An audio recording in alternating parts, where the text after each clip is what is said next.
As the owner of the newest team in F1, your first job should be introducing yourself to the team.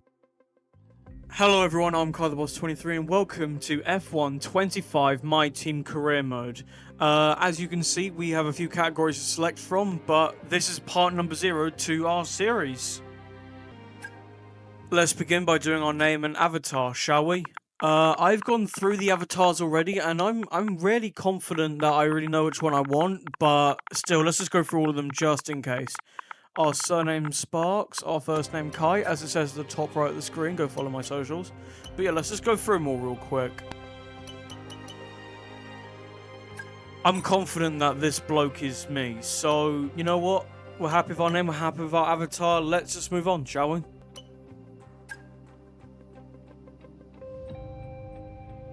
Now we know a bit more about you. Let's explore your background ahead of our first season.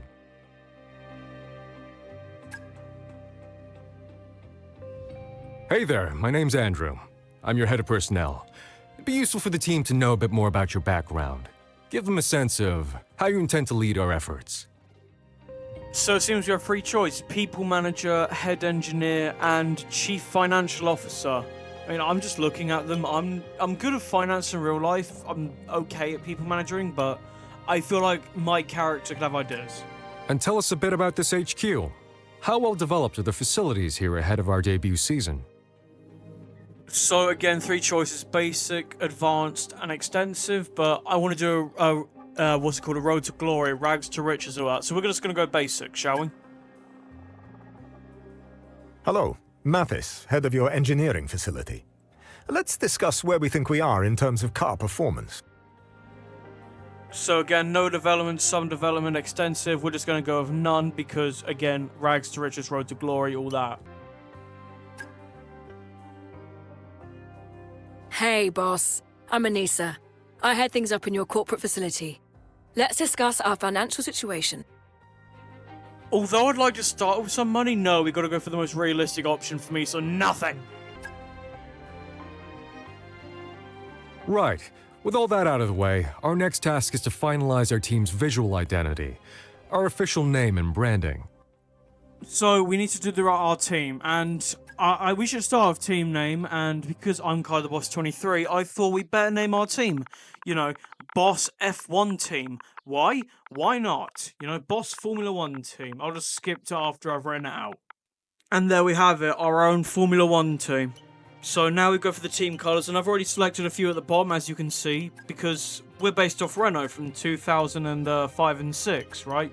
Alonso's Renault, and I also want to make our badge synonymous with that. So I'm going to quickly just do this. Next up, there's an amount of contract work we need to get nailed down. First, we need to settle on our title sponsor. This will represent a key source of income over the coming season.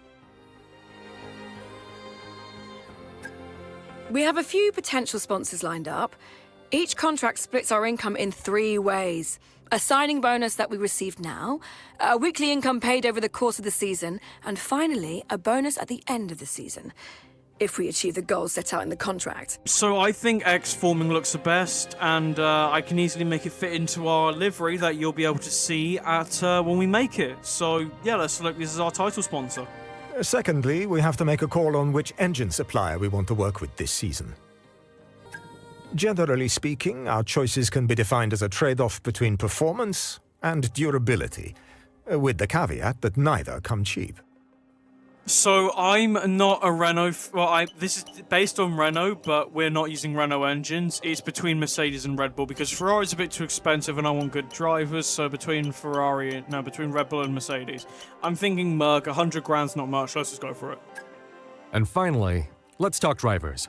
Obviously, we need 2 of them. So let's start with our first one.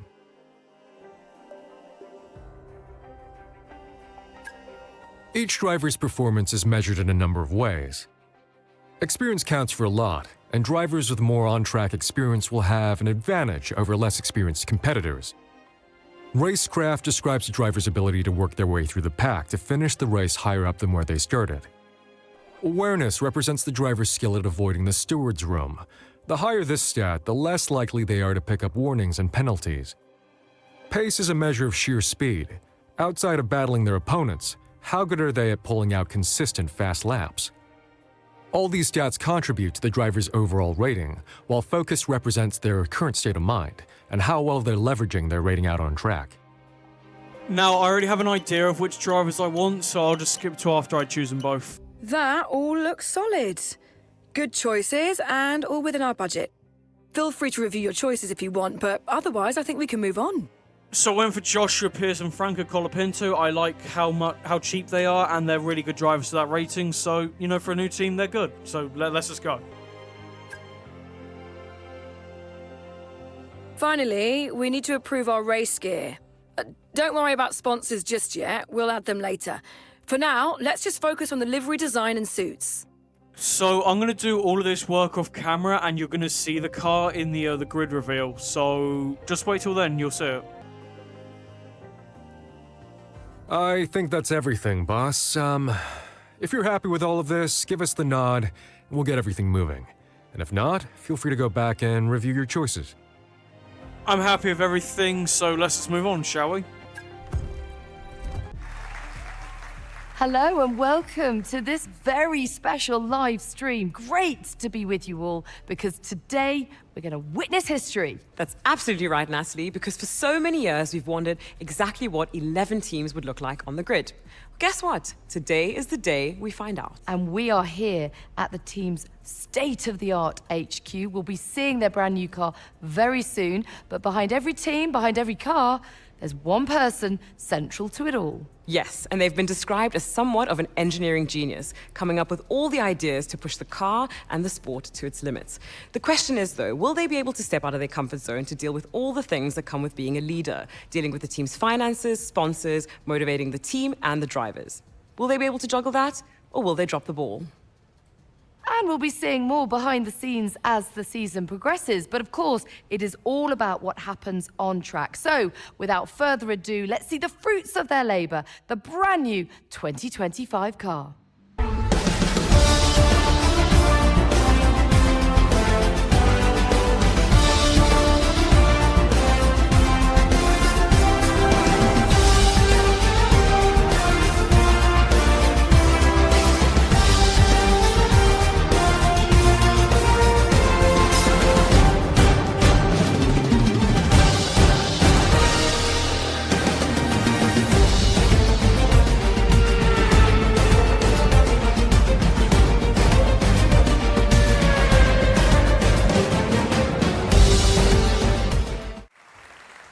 Well, thank you all for joining us. The team have done an incredible job. The car looks sensational. It certainly does. Congratulations, and all the very best for the season ahead.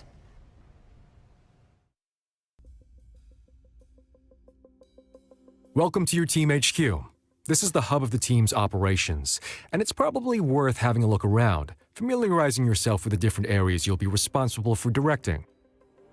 You can use these options to navigate around your HQ. Keep an eye out for notifications. I think Madison Engineering was looking for you earlier, and they were asking for you in corporate as well. You should catch up with them before we proceed further. Oh, and as you look around, keep an eye out for this message. It appears wherever you can summon more information. It's a very useful reference if you want to start digging into the finer detail of how the team functions. So I think the best way to do this is work left to right, not skip over anything, and advance last, you know? So let's go right, start with. I believe it's activities. This is your activity schedule. Scheduling activities between race weekends lets you and the various facilities focus on specific areas of productivity. You can select the different facilities in your own schedule over here, and then select an activity for them to pursue. Picking the right people to work on the right thing at the right time can give us an edge when we really need it, so don't overlook the value of activities. You should consider setting some now, if you have time before the next race. So I think I'm just going to speed this bit of the video up and/or cut it depending on how lazy I feel, and I'll be right back.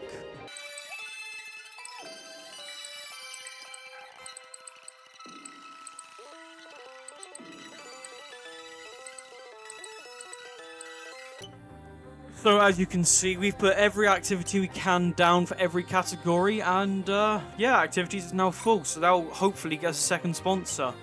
So let's go to team owners, shall we? And let's just enter whatever the hell that department is. Oh, it seems we've got some messages to start with. Our IT department welcoming us to our office. Car development status critical. Facilities basic. Team status. Wow. We were told that we're terrible on the road and we're broke. I knew this. I set the cars up. Let's pop down to fan rating, see what that is. Your team's standing on the grid is measured in two ways: fan rating and sentiment. Fan rating is a measure of your team's prestige and history in the sport and can be increased by completing accolades. Whereas sentiment is more dynamic, a measure of your recent performance both within the current season and looking back to previous seasons. As your fan rating increases, you will earn not only a one-off award for each fan rating level, but also ongoing bonuses that benefit the team. Positive sentiment can unlock more bonuses relative to your fan rating, whereas negative sentiment can temporarily disable bonuses you've earned until your sentiment improves. The combination of fan rating and sentiment will affect many aspects of your career, so keep tabs on them at all times. So it seems the higher our fan bonuses is, the better life gets for us. So what's performance then?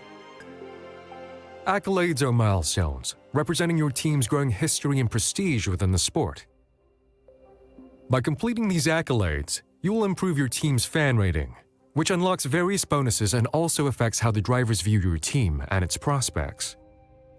So I think these are just helping us sign better drivers, but I'm happy with our drivers right now. Joshua Pearson, Franco Colapinto, as you can see, and you know what? Let's just not worry about it right now.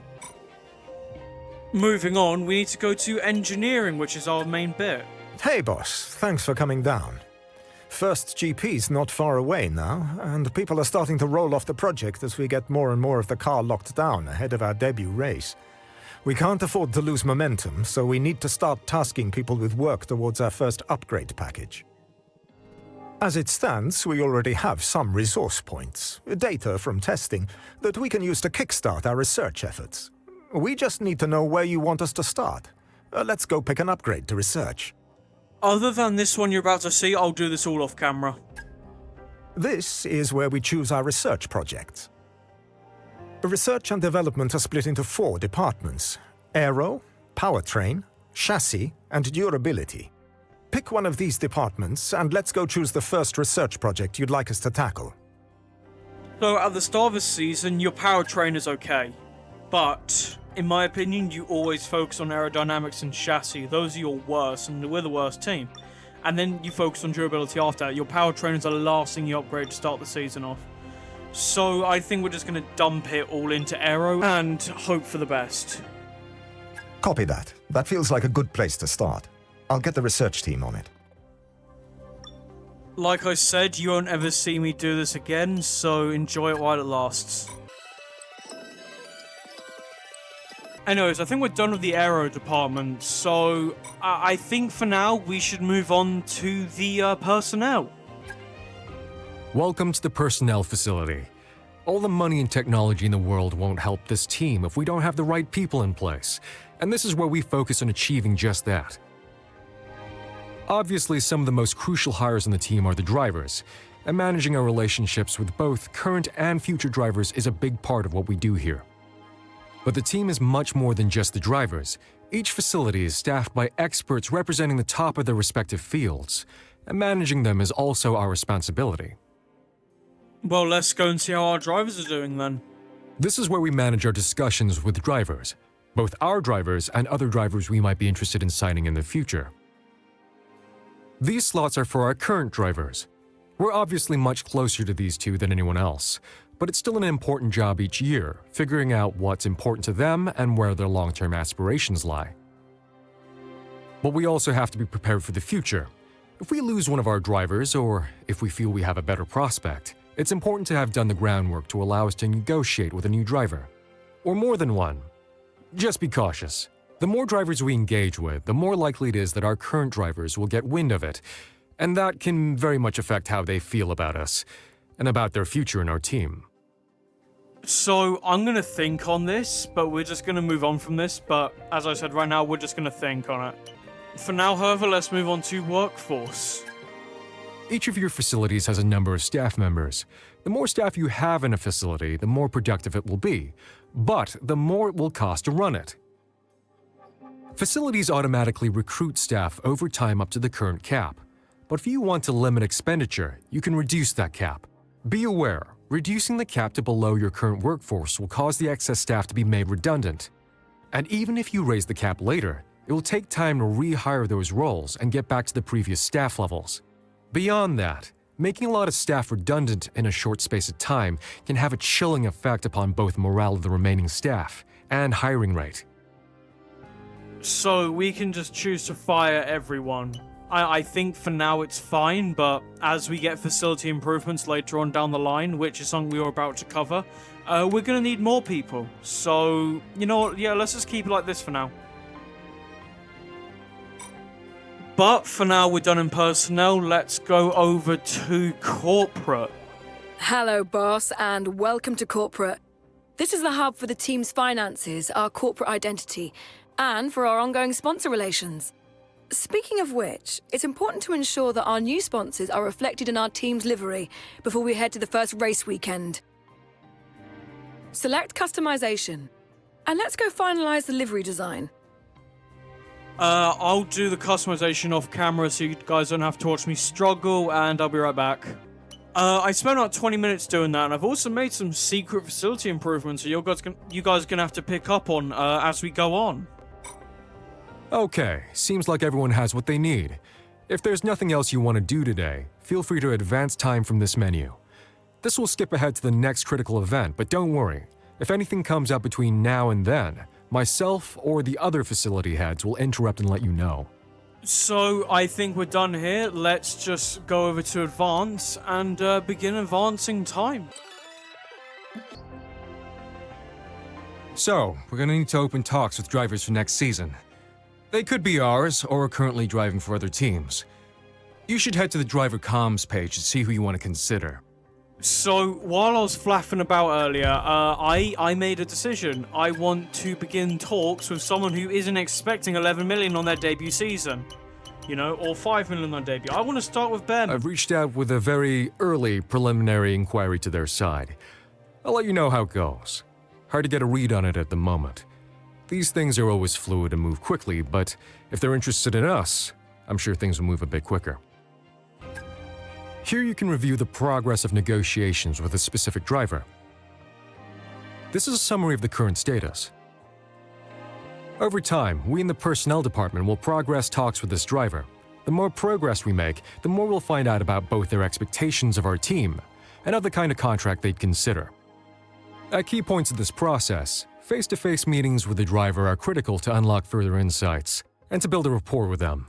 Ultimately, this will allow us to negotiate better terms if we decide to move to contract. For now, the contract window is closed, so let's just focus on doing the groundwork to sound out some likely candidates.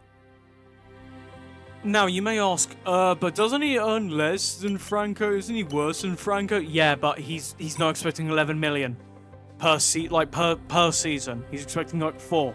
I can work with that. Or like any less than 7, I can work with that, okay? We have something for you to look at, please. So it seems like the engineering department want me they're requesting my help. Which driver should be granted simulator time? Both our drivers have requested extra simulator time this week, but our schedule was fully booked with only 1 slot available. So pretty much who's gonna get more focus? I think we should focus on Colapinto because he's the worst driver out of Pierce and Colapinto, and if it comes down to it, and I'm controlling Pierce, I need Franco to move up in the paddock, in the pack.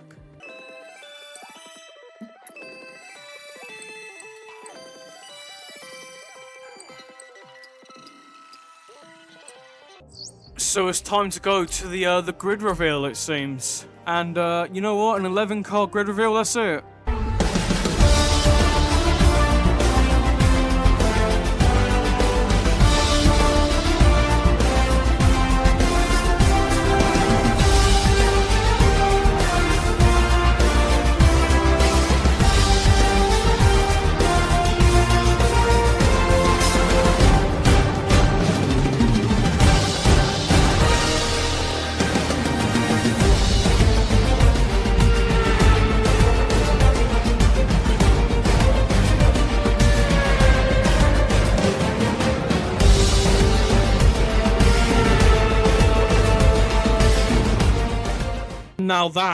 Now that's how you do a grid reveal, in my opinion. And well, I added the music, but it is what it is.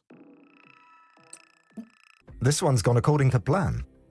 So it seems that Franco Colapinto got the extra time on the simulator that he needed. Honestly, that's really helpful. Like I said, he's going to need to move up through the pack during the race when I'm controlling Joshua Pierce. The research group have delivered us a design, but we need to actually build the thing if it's going to be of any use. And for that, we have the development group. This is where we turn the engineer's dreams into reality. Here's the upgrade we've researched, selected to start development.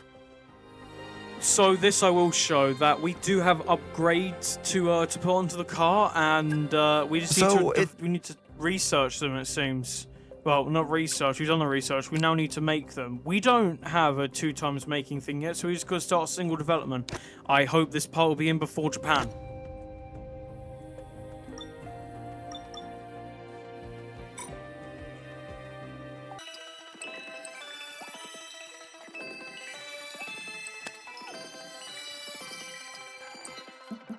Great news! One of our research upgrades is complete. Once we finish researching an upgrade, we can start developing it for one or both of our cars. Head over to the development screen to get started. So again, another upgrade. It's a chassis upgrade. I'm also hoping this gets into to one of our cars before Japan.